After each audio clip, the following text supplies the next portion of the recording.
ಎಲ್ಲರಿಗೂ ನಮಸ್ಕಾರ. ಡಿಡಿ ಟಿವಿಯ ಮತ್ತೊಂದು ವಿಡಿಯೋಗೆ ಸ್ವಾಗತ. ನಾನು ನಿಮ್ಮ ಡಾರ್ಲಿಂಗ್ ಧನು. ಬಿಗ್ ಬಾಸ್ ಸೀಸನ್ 11ರಲ್ಲಿ ಮೊದಲನೇ ವಾರ ನಾಮಿನೇಟ್ ಆಗಿರೋದು 8 ಜನ. ಯಾರಂತ ನಿಮ್ಗೆ ಗೊತ್ತೇ ಇರುತ್ತೆ. ಭವ್ಯ, ಮಾನಸ, ಯಮುನಾ, ಹಂಸ, ಮೋಕ್ಷತಾ ಮತ್ತು ಚೈತ್ರ ಕುಂದಾಪುರ. ಅದಾದ್ಮೇಲೆ ಮಂಜು ನಾಮಿನೇಟ್ ಆಗಿದ್ರು, ಅವ್ರು ಸೇವ್ ಆಗಿದ್ದಾರೆ ಟಾಸ್ಕ್ ಆಡಿ. ಅದಾದ್ಮೇಲೆ ಶಶಿರ್ ಅವರು. ಈ ರೀತಿಯಾಗಿ 8 ಜನ ನಾಮಿನೇಟ್ ಆಗಿದ್ರೆ ಮತ್ತೆ ಇವರ ವೋಟಿಂಗ್ ಲಿಸ್ಟ್ ಯಾವ ರೀತಿ ಇದೆ, ವೋಟ್ ಯಾವ ರೀತಿ ಬರ್ತಾ ಇದೆ, ಯಾರಿಗೆ ಜಾಸ್ತಿ ಸಪೋರ್ಟ್ ಮಾಡ್ತಾ ಇದಾರೆ ಅಂತ ಮಾತಾಡೋಣ. ವಿಶೇಷವಾಗಿ ಲಾಯರ್ ಜಗದೀಶ್ ಅವರಿಗೆ ಯಾವ ರೀತಿ ವೋಟ್ಸ್ ಬರ್ತಾ ಇದೆ ಅಂತ ತುಂಬಾ ಜನಕ್ಕೆ ಕುತೂಹಲ ಇರುತ್ತೆ. ಅದ್ರ ಬಗ್ಗೆನೇ ಮಾತಾಡೋಣ. ಚಾನಲ್ ಯಾರನ್ನ ಹೊಸ ನೋಡ್ತಾ ಇದ್ರೆ ಮಿಸ್ ಮಾಡ್ದೇನೆ ಸಬ್ಸ್ಕ್ರೈಬ್ ಮಾಡಿ, ಲೈಕ್ ಮಾಡಿ, ಶೇರ್ ಮಾಡಿ.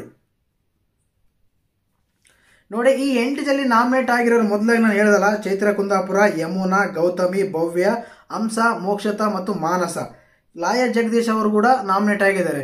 ಈ ಲಾಯರ್ ಜಗದೀಶ್ ಅವರಿಗೆ ವೋಟ್ಸ್ ಯಾವ ರೀತಿ ಬರ್ತಾ ಇದೆ ಅಂದ್ರೆ, ನಿನ್ನೆ ಎಪಿಸೋಡ್ ನೋಡಿದಾಗ ಜನ ತುಂಬಾ ಅವ್ರ ಬಗ್ಗೆ ಸ್ವಲ್ಪ ಪಾಸಿಟಿವ್ ಇದೆ, ನೆಗೆಟಿವ್ ಇದೆ. ನಿನ್ನೆ ತುಂಬಾ ನೆಗೆಟಿವ್ ಆಗಿದೆ. ಇದಕ್ಕಿಂತ ಮುಂಚೆ ತುಂಬಾ ಪಾಸಿಟಿವ್ ಇತ್ತು. ಅವರು ಸಿಂಹ ಅದರಲ್ಲ, ಅವರು ಲಯನ್, ಸಿಂಹ, ಬಿಗ್ ಬಾಸ್ ಮನೆಗೆ ಕಿಂಗು, ಜಗ್ಗುದಾದ, ಜಗ್ಗುಬಾಯ್ ಅಂತೆಲ್ಲ ಕಮೆಂಟ್ಸ್ ಬರ್ತಾ ಇತ್ತು. ಬಟ್ ನಿನ್ನೆ ಎಪಿಸೋಡ್ ನೋಡಿದಾಗ ತುಂಬಾನೇ ಸ್ವಲ್ಪ ನೆಗೆಟಿವ್ ಆಗ್ತಾ ಇದೆ. ಏನಕ್ಕಂದ್ರೆ ಬಿಗ್ ಬಾಸ್ ಮೇಲೆ ಕಂಪ್ಲೇಂಟ್ ಆಗ್ತೀನಿ, ಬಿಗ್ ಬಾಸ್ ಶೋನೇ ನಡೆಯಕ್ ಬಿಡಲ್ಲ ಅಂತೇಳಿ ಬಿಗ್ ಬಾಸ್ ನೇ ಎದುರಿಸ್ತಾ ಇದಾರೆ ಅಂದ್ರೆ ಲೆಕ್ಕ ಹಾಕಿನಿ ಯಾವ ರೀತಿ ನೆಗೆಟಿವ್ ಆಗಿರುತ್ತೆ ಅಂತ. ಇಲ್ಲಿ ವಿಶೇಷವಾಗಿ ಒಂದು ಓಟ್ಸ್ ಅಂತ ಬಂದಾಗ ಖಂಡಿತವಾಗ್ಲೂ ಮೊದಲನೇ ಸ್ಥಾನದಲ್ಲಿ ಭವ್ಯ ಅವರಿದ್ದಾರೆ. ಹೆಂಗಿದ್ರು ಫ್ಯಾನ್ಸ್ ಅಂತೂ ತುಂಬಾ ಜನ ಇದ್ದಾರೆ. ತುಂಬಾ ಓಟ್ಸ್ ಬರ್ತಾ ಇದೆ ಭವ್ಯ ಅವರಿಗೆ ಅಂತ ಹೇಳ್ಬೋದು. ಸೆಕೆಂಡ್ ನೇ ಸ್ಥಾನ ಬಂದ್ಬಿಟ್ಟು ಗೌತಮಿ ಜಾಧವ್ ಅವರು ಕೂಡ ತುಂಬಾ ಸೀರಿಯಲ್ ಆಕ್ಟರ್, ತುಂಬಾ ಫ್ಯಾನ್ಸ್ ಇದ್ದಾರೆ. ಆಟ ಆಡ್ಲಿ ಬಿಡ್ಲಿ ಸ್ವಲ್ಪ ದಿನ ಮಾತ್ರ ಒಂದು PR ಆಗಿರ್ಬೋದು, ಇಲ್ಲ ಒಂದು ಫ್ಯಾನ್ಸ್ ಆಗಿರ್ಬೋದು, ಆ ರೀತಿಯಾಗಿ ತಗೊಂಡಾಗ ಎರಡನೇ ಸ್ಥಾನದಲ್ಲಿ ಗೌತಮಿ ಜಾಧವ್ ಅವರು ಇದ್ದಾರೆ.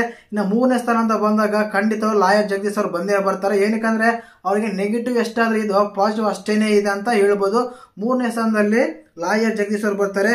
ಇನ್ನು ನಾಲ್ಕನೇ ಸ್ಥಾನದಾಗ ಬಂದಾಗ ಚೈತ್ರ ಕುಂದಾಪುರ ಅವರು ಕನ್ಫರ್ಮ್ ಆಗಿ ಒಂದು ಫಸ್ಟ್ ಎಪಿಸೋಡ್ 2 ಎಪಿಸೋಡ್ ಮಾತ್ರ ತುಂಬಾ ಹೈಲೈಟ್ ಆಗಿದ್ರು. ಮಾತಾಡೋ ರೀತಿ ಆಗ್ಲಿ, ಮಾತಾಡೋ ಒಂದು ಗೇಮ್ ಆಗ್ಲಿ, ಅವ್ರಿಗಿನ್ನ ಯಾವುದೇ ಒಂದು ಕಂಟೆಂಟ್ ಸಿಕ್ಕಿಲ್ಲ, ಒಂದು ಪಾಯಿಂಟ್ ಔಟ್ ಸಿಕ್ಕಿಲ್ಲ. ಇಲ್ಲಾಂದ್ರೆ ಅವ್ರಿಗೆ ಇನ್ನೂ ತುಂಬಾ ವಾಕ್ಚಾತುರ್ಯ ಹೊಂದಿರೋರು. ಆದ ಕಾರಣ ಅವರು ಕೂಡ 4ನೇ ಸ್ಥಾನದಲ್ಲಿದ್ದಾರೆ. ಇನ್ನು 5ನೇ ಸ್ಥಾನ ಅಂತ ಬಂದಾಗ ಹಂಸ ಅವರಿದ್ದಾರೆ. 5ನೇ ಸ್ಥಾನಕ್ಕೆ ಹಂಸ ಮತ್ತು ಯಮುನಾ ಅವರು ಪೈಪೋಟಿ ಕೊಡ್ತಿದ್ದಾರೆ ಅಂತ ಹೇಳ್ಬೋದು. ಆಕ್ಚುಲಿ ಯಮುನಾ ಅವರಿಗೆ ಪಾಸಿಟಿವ್ ತುಂಬಾನೇ ಇದೆ. ಹೆಂಗಂದ್ರೆ ತುಂಬಾನೇ ಮಾತಾಡ್ತಾರೆ, ತುಂಬಾನೇ ಒಂದು ಕಂಟೆಂಟ್ ಕೊಡಕ್ಕೆ ಟ್ರೈ ಮಾಡ್ತಾ ಇದ್ದಾರೆ. 5ನೇ ಸ್ಥಾನ ಅವರಿಬ್ರು ಪೋಟಿ ನೀಡ್ತಾ ಇದ್ದಾರೆ. ಇಲ್ಲಿ ವಿಶೇಷವಾಗಿ ಶಶಿರ್ ಅವ್ರ ಬಗ್ಗೆ ಮಾತಾಡಬೇಕು. ಏನಕ್ಕಂದ್ರೆ ಅವರಿಗೆ ವೋಟ್ಸ್ ತುಂಬಾ ಕಡಿಮೆ ಬರ್ತಾ ಇದೆ. ಕಂಟೆಂಟ್ ಎಲ್ಲ ಕೊಟ್ಟಿದ್ರು, ಬಟ್ ಯಾಕೋ ಫ್ಯಾನ್ಸ್ ವೋಟ್ ಮಾಡದೆ ಮರ್ತು ಬಿಟ್ರ ಅಂತ ಅನ್ಸುತ್ತೆ.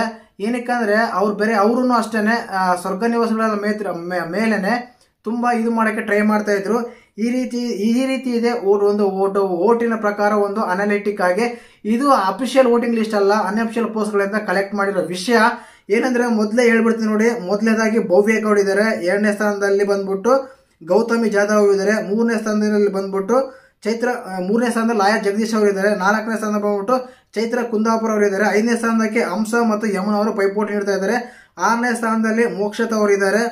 ಇನ್ನು 7ನೇ ಸ್ಥಾನ ಬಂದ್ಬಿಟ್ಟು ಶಶಿರ್ ಅವರು ಇದ್ದಾರೆ. ಲಾಸ್ಟ್ನೇ ಸ್ಥಾನದಲ್ಲಿ ಮಾನಸ್ ಅವರು ಇದ್ದಾರೆ. ಮಾನಸ್ ಅವ್ರಿಗೆ ವೋಟ್ಸ್ ಕಡಿಮೆನೆ ಬರ್ತಾ ಇದೆ. ಈ ರೀತಿಯಾದ ಒಂದು ಪೋಲ್ಸ್ ಇದೆ, ಅನ್ಅಫಿಷಿಯಲ್ ಆಗಿ ವೋಟಿಂಗ್ ಪೋಲ್ಸ್. ಮತ್ತೆ ನೀವ್ ಯಾರಿಗೆ ವೋಟ್ ಮಾಡಿದ್ರಿ, ಈ ವಾರ ಯಾರು ಮನೆಯಿಂದ ಹೊರಗಡೆ ಬರ್ತಾರಂತ ಕಮೆಂಟ್ ಮಾಡಿ. ವಿಡಿಯೋ ಇಷ್ಟ ಆದ್ರೆ ಲೈಕ್ ಮಾಡಿ, ಶೇರ್ ಮಾಡಿ, ಸಬ್ಸ್ಕ್ರೈಬ್ ಮಾಡ್ಕೊಳ್ಳಿ. ಜೈ ಹಿಂದ್, ಜೈ ಕರ್ನಾಟಕ ಮಾತೆ.